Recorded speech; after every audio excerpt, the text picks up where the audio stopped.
We've got colleagues that are going to keep popping in, but we'd like to honor everyone's time. So we're going to go ahead and get started because, as you all know, in these spaces, we have some front matter before we get into the meat of today's webinar. So welcome.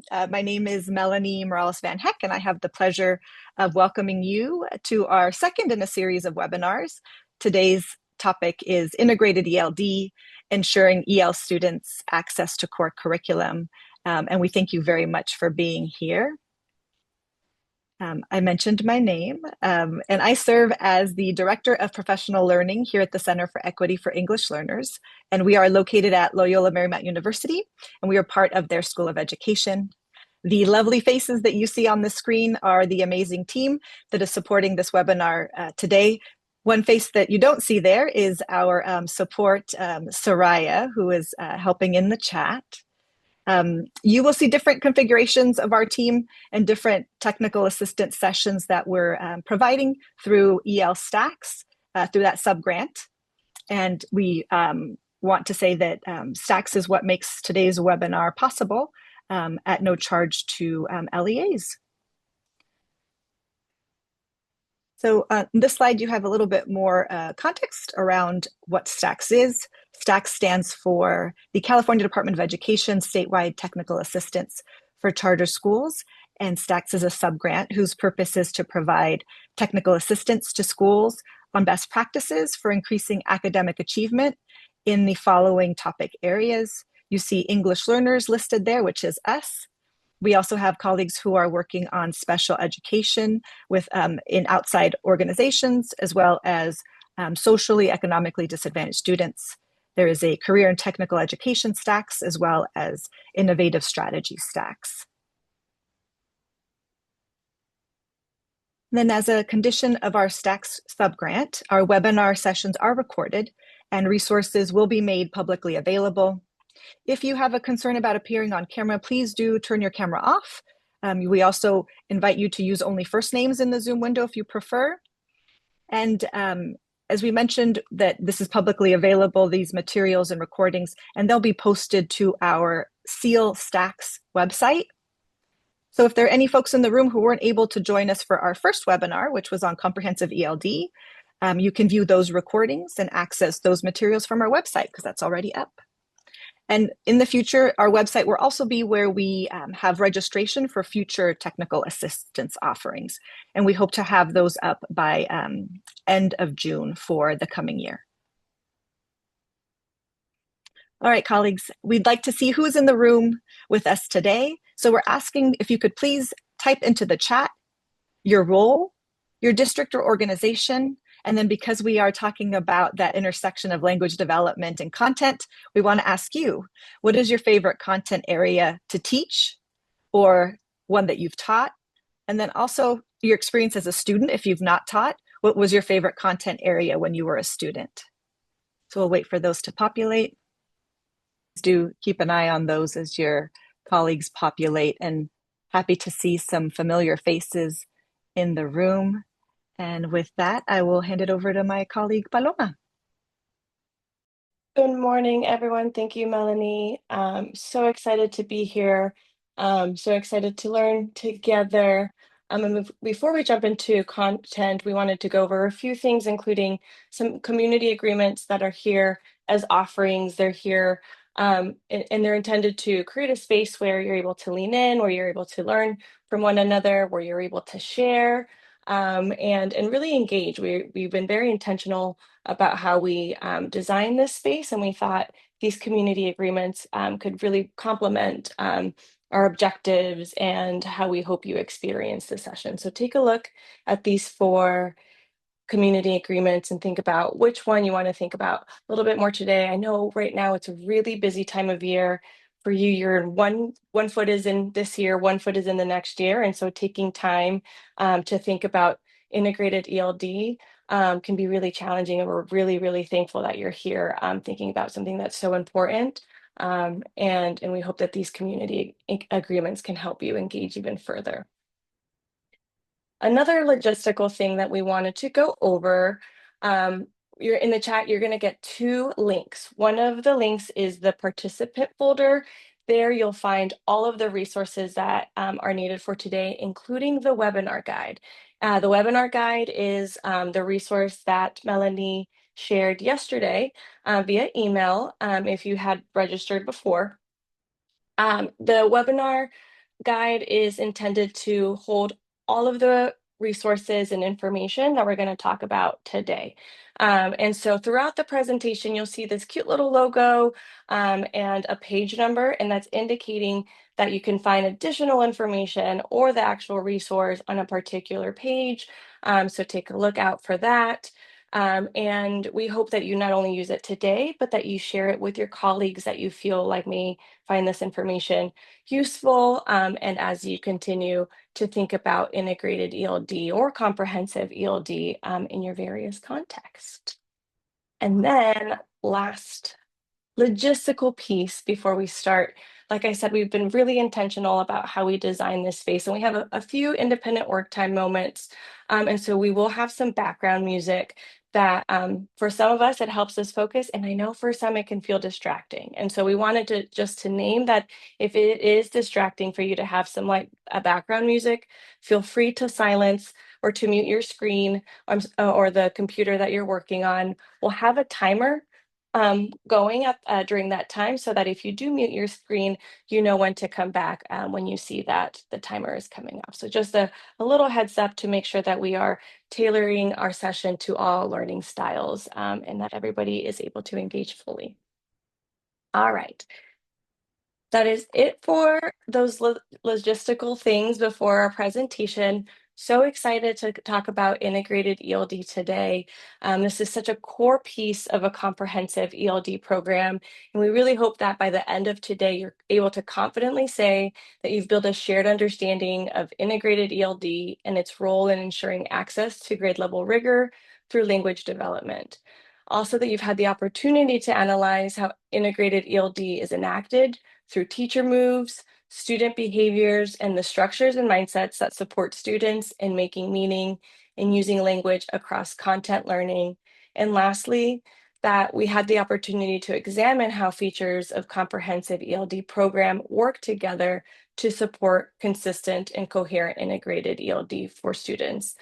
We definitely want to not only zoom into integrated ELD, but also talk about how it's connected to a larger comprehensive ELD program, and we hope that that is the experience that you have today.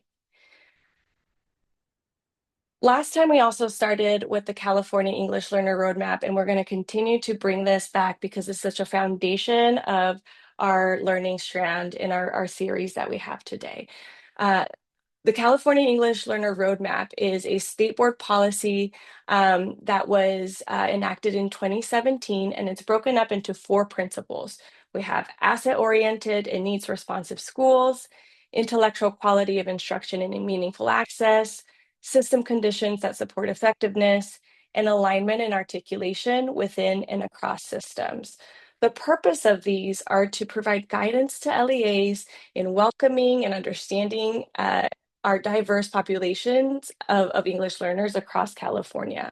The focus is meant to encourage capacity building through a continuous improvement lens so that our standards, our curriculum, our assessments, and as well as our family and community engagement are really tailored towards the assets and our students' needs.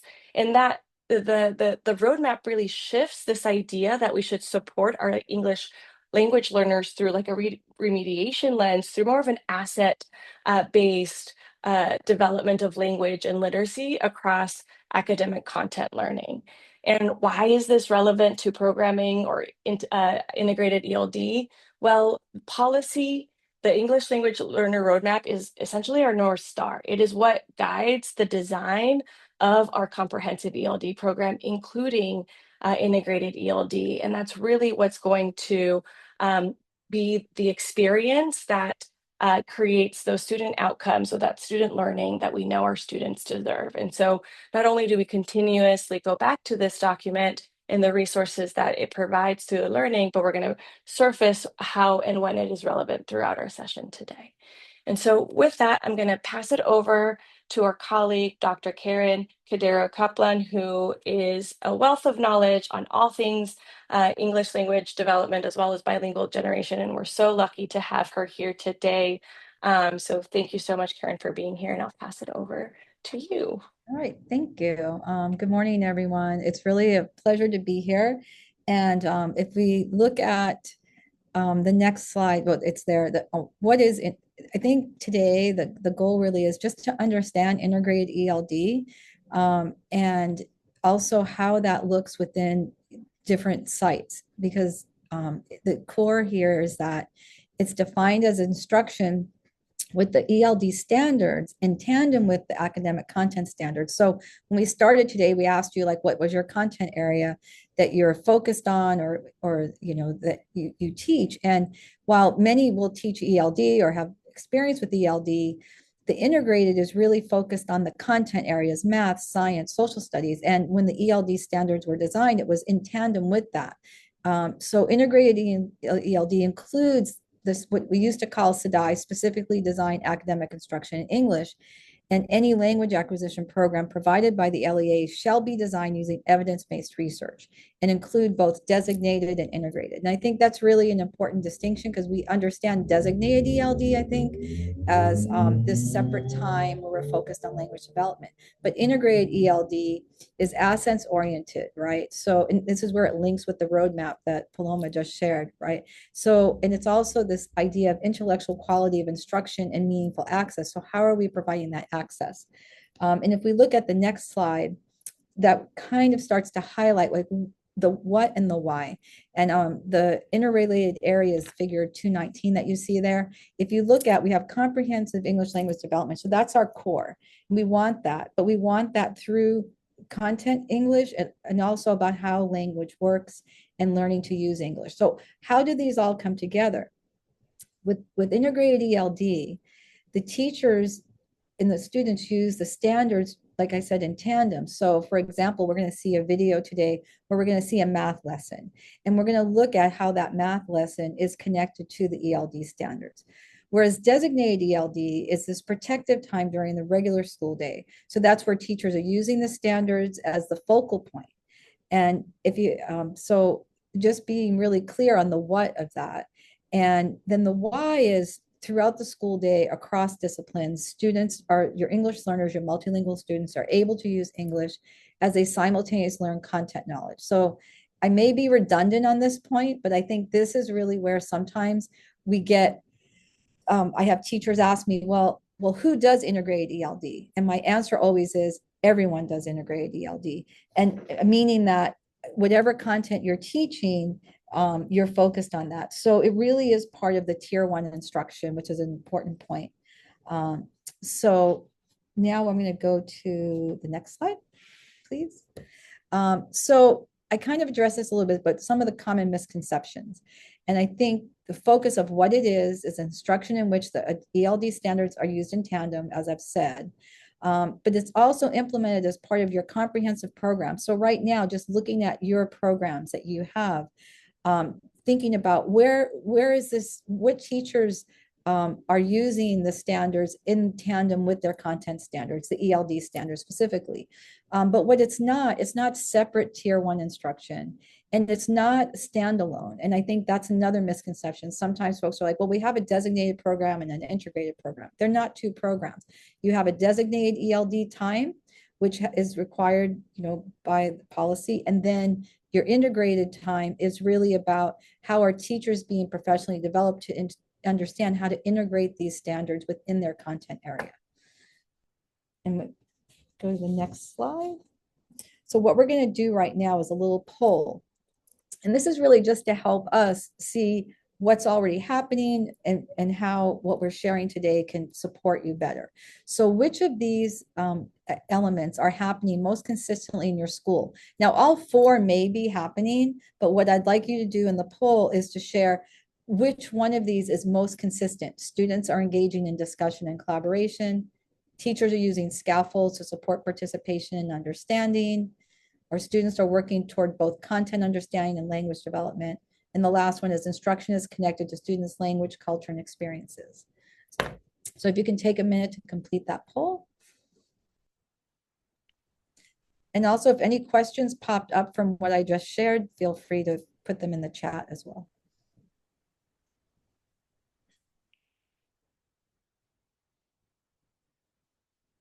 Okay. And oh, there we are.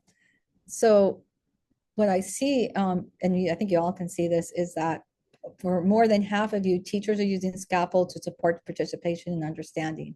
And that's really a key element. And I think that that's one of the ones that is really important when we're talking about the integrated ELD. And then the part that's a little more challenging is working towards both content understanding and language development. And we'll get into that a little bit more. And then 25% students are engaging in discussion and collaboration. That's really a key point, and we'll also see that in the video I'm going to share in a little bit. So, and then the last one about language and culture, I think that one there is also important, especially depending on the content area and how you can bring language and culture experiences into those conversations. Thank you, Paloma. So what I'm sharing here, and this is also as part of the, I'm sorry, it's part of your handouts in your packet today. But this is the LPAC performance level and ELD standards proficiency level descriptors. And the reason why to me, this is a really good visual to use, even if, for some beginning conversations with teachers in your programs, is that what this does is we know that the LPAC is the assessment that is going to measure students, our English learners, for reclassification and also their development. So basically what this shows you is that we know that on the ELD standards, the middle line, we have 3 levels. We have emerging, expanding, and bridging. However, we know that it's a continuum of growth and that this continuum is also part of the different skills. So above this with the EL, when we did the LPAC, when the LPAC was designed, and I say we because I was at the state when it happened. So if I use that term, it's like from that context. So what happened was that when we had discussions about the LPAC, we're like, well, we have to look at this as a growth continuum. So we took like emerging and then we have level. So the levels are there, but I want to be clear, the levels are not related to, beginning. It's more about the developmental. So in other words, like level 1 is minimally developed. That minimally developed is being assessed across listening, speaking, reading, and writing. So what we might see is a student that's minimally developed in one skill area, maybe reading or writing, but moderately developed in speaking. So the first understanding is, okay, this performance level will get a holistic, but we know within that holistic, the skills are going to vary. And then below this, we have the levels of support. And I think this is a really key, I want to say, developmental piece to keep in mind, because a lot of you mentioned in the poll that you use scaffold. And that's really like that substantial level of support, moderate. We're always going to be using scaffolds, but the idea is that as the students develop in their skills, then we're going to look at which scaffolds can we start to take away or modify. So it's growth over time. So it's really important to have this kind of overall picture. And also I want to point out that on the CDE website in the LPAC, there are resources for preparing for LPAC, which is very different than like a test prep, because what the videos, some of the videos they have, they're designed for parents and teachers, but actually help you as an educator start to look at the what are some of the skills that you're teaching within integrated ELD that will help that development. So we can And Karen, if I can just jump in with something you've spoke about several times. Folks, you all know this is a 1-hour webinar, so we can't unpack everything, but we wanted to get the foundations. But one thing that Karen speaks to is the resources that can support teachers in understanding those targets for language development in those LPAC resources. So the rubrics, the samples, especially you all know those LPAC task types that address science, social studies, and math concepts. That has been so eye-opening for teachers to see what is the math-related question in the LPAC, so that they can see more clearly how does language intersect with a math standard or concept. So just wanted to speak that into the room. Yeah, I think that's, thank you for adding that, Melanie. I was not sure how specific to get, but that's definitely important to know because I think those are resources that we don't look at, especially as content area teachers or as coordinators, because we just think of it in terms of that final assessment, but those resources are really useful throughout the school year. So thank you. And we'll go to the next slide. So what we're going to look at now, and this is on page 5 in the guide, if you want to pull that up as I explain it. And this here is going to be, it's an integrated ELD in practice. So this is an observation tool that the team created. And what it does, it's going to support your observation and reflection on how integrated ELD is enacted in the classroom practice. We're going to use it today as a point to review the video, but this is also a great resource for you to take back to your school site. So we're just going to take a moment, and I think Paloma will pop the timer up to just do a silent scan, read through the look-fors in the integrated ELD practice observation tool. And then in the chat, as you look at this tool, share one look-for that stands out or deepens your thinking as you're reviewing this tool. And again, it's on page 5 in the mini guide. Okay. Hopefully you're all been reviewing the tool. And if you want to just take a minute, if anything popped, really stood out for you in reviewing that observation practice, if you could put that in the chat. And what I'm going to do is to just highlight some of the things that I think are really key as far as the teacher moves. And one of them that's, to me, a very common thing is like explicitly teaching particular cognates or developing cognate awareness. Those are words that are common between students' language and English. And then text organization, that's another key element, that these are things that we don't typically make explicit when we're teaching content area, but with our English learners and integrated ELD, we want to make these types of language demands explicit. And we can do that through discussion and also just making links to the text, which we'll see in a few minutes. So I just want to just give another moment if anyone has a comment or question. Otherwise, we'll just move to the next task. And Melanie, I don't know if you had anything to add. So. No, thanks, Karen. Okay. All right then. So what we're going to do now is we're going to look at this 4th grade math lesson, and you're going to use the observation tool to notice how integrated ELD is enacted in practice. And then as the video is playing, the video is broken into 3 chunks, and that was just for the sake of time. And you can always go back and look at the full video after. So we're going to use the observation tool to notice how it's integrated and enacted. And if we can go to the next slide. So in order to get the context for the video, this is going to be a grade 4 classroom.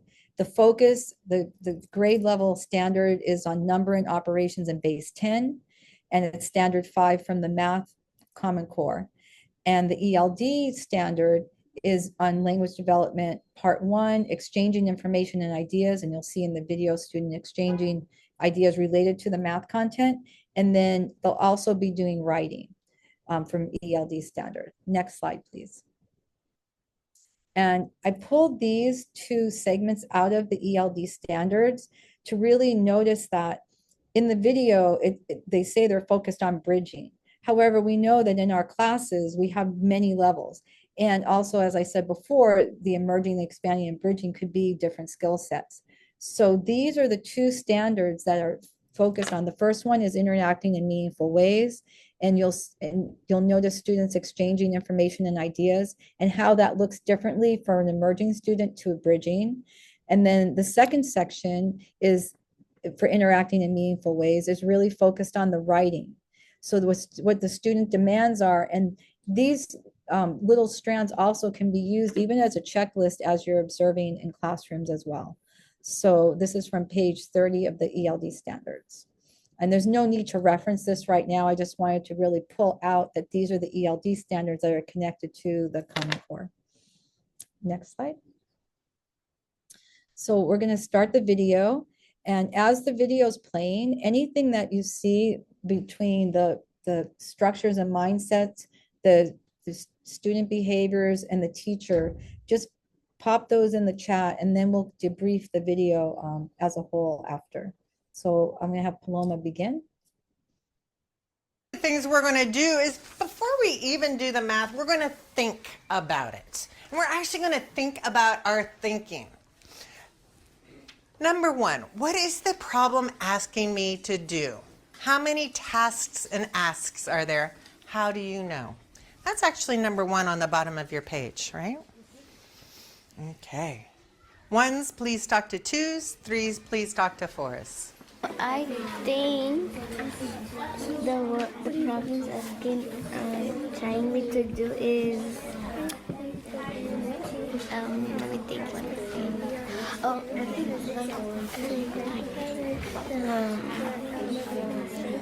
the mistake that he did by one of these two mistakes that are one of them are wrong. So yeah, kind of. What do you think? I'm actually kind of disagree because it's actually telling us to like find out in which method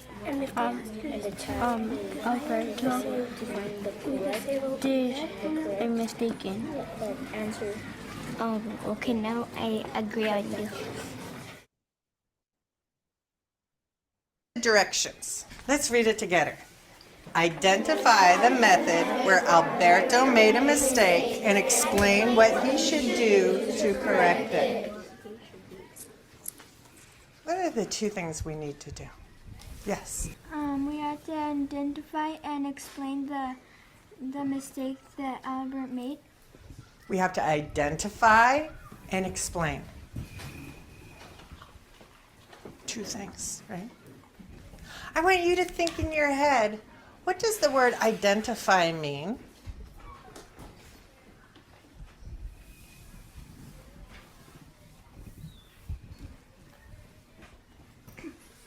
And now I'd like the ones to turn and talk to the twos, and the fours turn and talk to your threes. I think identify means like find it, discover it, like just identify means like something about like what you're finding. Like found it, discover it. That's what I think. Same. Same, you agree with me? I agree with you. Then What does the word identify mean? Does anybody else see, Omara? to search, Okay, to search, to find, like to find. Well, we have the word explain a little bit later, so two different words, right? Leslie? I think identify means to discover what the problem is. Okay. Identify means to discover, to find. It's time to start thinking about the math, right? So I want you to, with your partners, identify and explain the mistake that Alberto made. He made a mistake in method X because, you know what, there's a 1 right there, but that's really a 10. And they right here they put a 1, and it's supposed to be a 10. And it's in the 10th place. Which one do you think? Yeah, I agree with you. He made an error. This is a hard part. Turn and talk to your partners. Where did he make the error? He made an error in place value. In the place value. So my explanation of my evidence is he made an error in, I want to say method X again because we've already said that, and I would be repeating. I want to know the mathematical mistake he made. You two girls, who's going to talk? Crystal, go ahead. He made a mistake in place value. Oh, place value. He made an error in place value. Okay, awesome.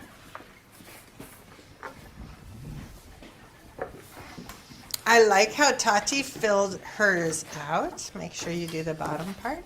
And then she left a whole bunch of blank lines after the word multiply because she's going to put her numbers in there, right? She's going to go back to the problem and put the numbers in because she has to cite where the mistake is. How do you guys feel? Good. No? Smart. Our very first thing we're going to write is the name. Who could tell me what name are we going to put in? Everybody? Alberto. Alberto. And now I'm going to use a past tense verb.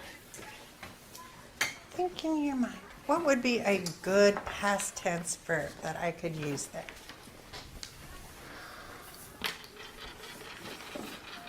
Alberto, a mistake.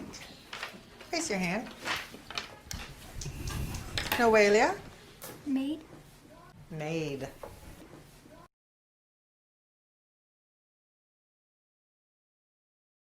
Ones, you're going to be writing the posters. Twos, you're going to be the editors looking for mistakes in grammar and spelling and any punctuation. Three, you're going to be giving the ideas. And fours, you're going to be reading what is being written out loud for your whole group to hear. You're also in charge of telling the teacher if there's something you need or if there's a problem. We're going to switch these jobs after 3 minutes. So we'll have a different job in 3 minutes. But does everybody know what job they have right now? Yes. Okay.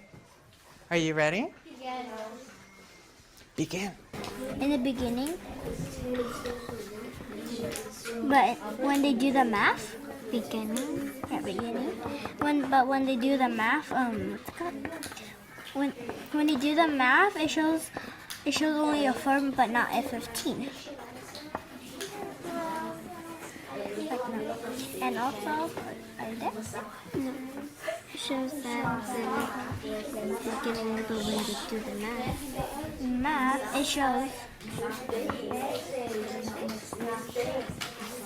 it shows a 4 instead of a 14. 4 instead of 14. Yeah, and then you can prep period. Okay, reader, now you read. Okay.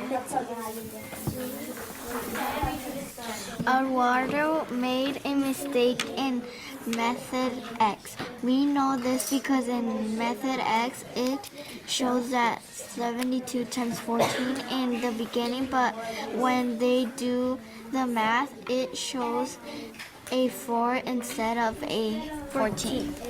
So the best thing to do is to go back to the original problem and think, okay, is that really a 2 times 1 or is that a 2 times 10. And is that really a 7 times 1 or is that a 7 times 10. Okay. So sometimes when you make that comparison, it's you might see problems. Go back to the original math problem. That'll help. So now we have made a mistake in place value. In strategy. Do you think strategy B? Strategy X and P. It could be method, strategy, or problem. Yeah. So which one do you, place value or strategy? Which one makes a little bit more sense? Place value. Place value. Yeah, let's put place value. Where's place value? Place value is Right there. yeah, right there. Message X is a place value. That's a place. Just like what Crystal said.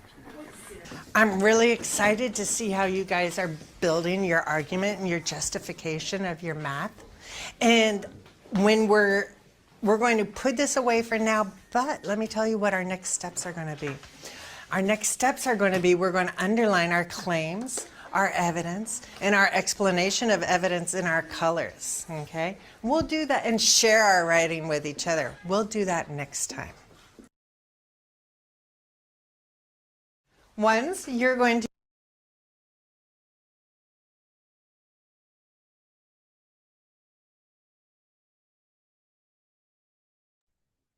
All right, thank you. So I'm glad that you find the videos are helpful. I'd really like to just see what you notice through like the teacher moves, the student behaviors, and the structures and mindsets that supported the meaning making in this video we just saw. One of the things that it was funny because Paloma said it was my favorite thing, but it really was. In the second video, you see the teacher helping the students fill out the form and really guiding the students that we're going to use the past tense verb. And so the very first part of the lesson, we notice a lot of the language structures and functions. Like before we do the math, we're going to think of what is the problem asking me to do. So I think that's really an important example of how the teacher is aware of the language development demands along with the math. And someone else commented the partner talk structures and expectations have been set and implemented. So the students, and it's true, the students knew what to expect for each piece of that. And there were also many scaffolds around the room as far as you could see the teacher guiding the students writing, and also the opportunities for collaborative discussion. And I think that that's really another element. One of the elements for integrated ELD is also looking at groupings. So you could see how when you're grouping, when students are being grouped, one student was writing, right? So maybe thinking about that ahead of time, like which student would be stronger in writing, another one reading what's being written. And then, yes, language was central to the learning, multiple student discourse exchanges, and using the academic, yes, Rosalind, using academic language that's used in the LPAC to provide familiarity. And yes, the students, the one thing I noticed in this video as well, students being set up for success. And I think that this tool really helps as well to look at, well, what are those structures and mindsets that are part of this program and the teacher's approach, which was really position language as central to learning and meaning making. So by looking at the text before teaching the lesson, what elements need to be pulled out, how is that related to language form and function, and then helping support the learning of the math content. Yes, and language central to learning. So if there's any other comments or questions before we move to the next piece, or if any of my co-facilitators want to add anything. Yes, the collaborative group work roles are required. That's so true. Thank you. Karen, I will thank you. Karen, I will add something that for folks that have been in this, I'm going to say the game, been in the game for a while, you've seen observation checklists like this, but what our team did here was really unpack it even further than just a look for by giving it that context of teacher move, student behavior, and structures and mindset. So just wanted to call out what Paloma has mentioned really a few times now about the intentionality of the structure of the webinar, but also in the way we took the materials and resources that are already in existence and see what might be that extra layer that district leaders need to support and county leadership needs to support really the implementation of these practices to really impact student success. Okay, and we'll go to the next. Well, thank you so much, Karen. That was incredible information, and thank you so much for sharing your expertise. Yeah, when you have someone who was part of developing the ELD standards talk to you about integrated ELD, it takes it to a whole nother level. So thank you so much for sharing that with us. We wanted to now, like Melanie said, we wanted to zoom out, right? Because we know integrated ELD is a very important part, but one part of a comprehensive ELD program. And in our last webinar, we introduced the comprehensive ELD program features tool, which is meant to support the reflection and the design of our comprehensive ELD programs at districts and schools. The document is categorized by the different design features. Each one has a description, and implementation practices, right? These are examples of expectations, structures, and routines that support the practice. One thing we really wanted to focus on are those moves, right? Those routines, the magic that needs to happen in order for a comprehensive ELD program to come alive. It's really important to have a solid guiding document, but we know that the guiding document alone is not necessarily going to strengthen our program. It needs to be behaviors that turn into routines that are supported, that ultimately get that comprehensive program that we all want. And because we shared some student and teacher moves in the previous tool, we also wanted to name some leadership moves that could be used when using this comprehensive tool, when you're thinking about integrated ELD or all aspects of your ELD program, right? We know that the features are meant to work together, and so you can examine your current program and see where there is cohesiveness. You can monitor implementation across classrooms and programs and systems to determine quality and where's what we're doing really well, and maybe even identify some areas that have some possible misalignment to improve student access and outcomes.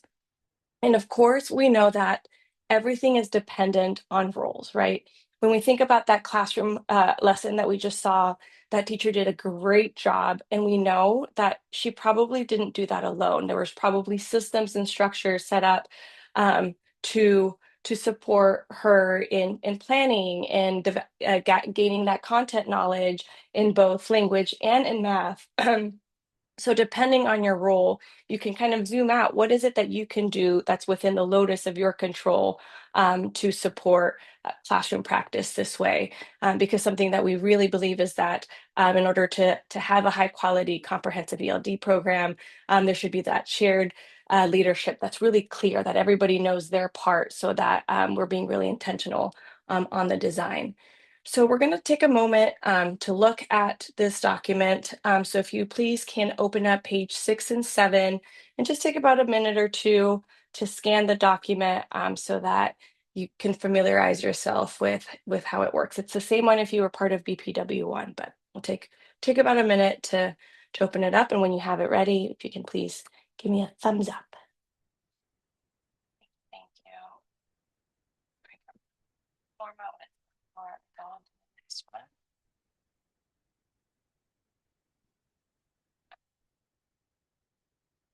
We wanted to connect comprehensive ELD and integrated ELD. And so we're going to ask that you reflect, how can the comprehensive ELD features work together to support and strengthen the design implementation of integrated ELD in your context? So we're going to do this through a Padlet activity. And we ask that you consider how features of comprehensive ELD program work together to support integrated ELD, and think about how these connections support program consistency and coherence to improve student learning. And I believe Soraya has put that in the chat already, so that you have access not only to the question, but also to the link of the Padlet. And so it's going to take you to this document. And I wanted to give an example to kind of help generate some ideas on how you can possibly answer it. So a possible answer could be something like, integrated ELD can be strengthened when district guidance, instructional expectations, and professional learning are aligned around a shared vision for multilingual learners, creating more consistent implementation across classrooms. Right, so that is one possible way that you can start thinking about how you can think about comprehensive ELD and where integrated ELD fits in. So as you're thinking about that, in order to create your own post, you can either click in the column under integrated ELD, which is where you'll answer it. A little pop-up window will come here and you're able to answer. Before you post, if you're not automatically logged in to Padlet, it'll ask you to name yourself, but that should be really quick, and then it'll automatically post your answer. And not only do we hope that this is an activity for you to reflect, but we also hope that you can generate some ideas from each other based on what each of you say. And so thank you, Trish, for getting us started. I'm going to put a timer on for 3 minutes so that you can have more time to not only look at the comprehensive ELD features tool, but also answer this prompt. in the chat. And don't forget to give each other a little emoji or respond to engage with one another. I'll go ahead and start the timer now. Thank you, everybody. I'm going to now pass it over to Melanie, who will share a little bit more about our entire STACS program with a little bit more detail before we close out. So thank you, Melanie. Thanks, Paloma, and thank you, Karen. As you think about application of the learning today, we'd hope that some of this affirms the good work you're already doing, but those areas in which you grew, that you could apply that to your context. So we have a few invitations to support that implementation. So here is a bit of, if you can go back, Paloma, the work that we're looking to engage you in the next 3 years. So we mentioned earlier that this is the second, what we call best practice webinar, which is part of our larger EL STACS program. So the next several slides will speak to what we have planned. We've intentionally designed EL STACS, as we're calling it, as two interconnected strands that work together to support both learning and implementation. And you can see the strand titles at the top. In strand 1, which we are now in and continues into next year, we focus on designing equitable and evidence-based programs and services. In strand 2, which will be our final and third year, we focus on strengthening coherent and sustainable systems. So together, these two strands ensure that comprehensive ELD is both well-designed and supported over time. Each of these strands will consist of 2 types of technical assistance. One is our webinars, which you are experiencing today, and that is open to all educators and is part of our universal technical assistance. The second, in addition to the webinars, will be our continuous improvement network sessions, or SINs, and they will begin next year. For our SINs, we are targeting recruitment at supporting charters and non-charters in comprehensive support and improvement school eligibility, also known as CSI. So our shared understanding is built through our best practice webinars, which is a space to develop that knowledge, begin exploring key aspects of comprehensive ELD programming, and then we take the learning into our SINs, those continuous improvement networks, where we apply it to your context and can engage in PDSA cycles and help in the refinement of your systems and practices over time. And in this next slide, it provides an overview of the implementation of strand 1. So it's showing you how our best practice webinars and our continuous improvement network cycles are sequenced over that year and how they build on each other to support application. So together we structured the pathway to design, implement, and strengthen comprehensive ELD. And then regardless of selection or participation in our continuous improvement network sessions, one and all are welcome to the webinars. But also we have integrated steps forward into our best practice webinars so that you feel ready to apply these tools to your context. So we are currently in year 1 of EL STACS. So you can see that we only had the 2 webinars for year 1, but this slide also shows you what's planned for year 2, which will be the 2026-27 year. And we hope to have registration up by the end of June for those webinars. And we'll send emails and updates to let you know when that's up on our website. Many of you have already joined our listserv, but if you haven't, we want to encourage you to join our listserv, because that way you have those updates emailed to you. So it is, the link is at the bottom, at the end of our slides, and then Soraya will also post that in the chat. And again, we're looking forward to continuing to work together through webinars and through SINs.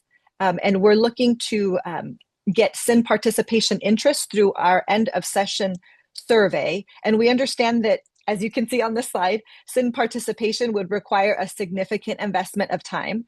So again, for those who are not able to do that, during our webinars, we introduce those tools that you can take back. All right. Then here's a bit more about SINs. As we stated in the earlier slides, the roadmap is our vision. And it's the programming, it's how we operationalize programming around that vision that will lead to student outcomes.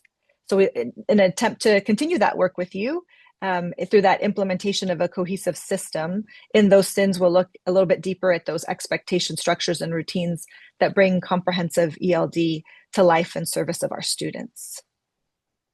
So our SINs are the application of what we set foundationally in these best practice webinars. And the SINs are meant to be cohort-based learning communities that bring educators and experts together to apply the learning to your context in those PDSA cycles to improve systems and outcomes for your students. And SINs are designed to integrate EL focus with improvement science to support educators in translating that research into effective practice. So we really do hope that you do want to continue this work together. And again, that will be through our survey.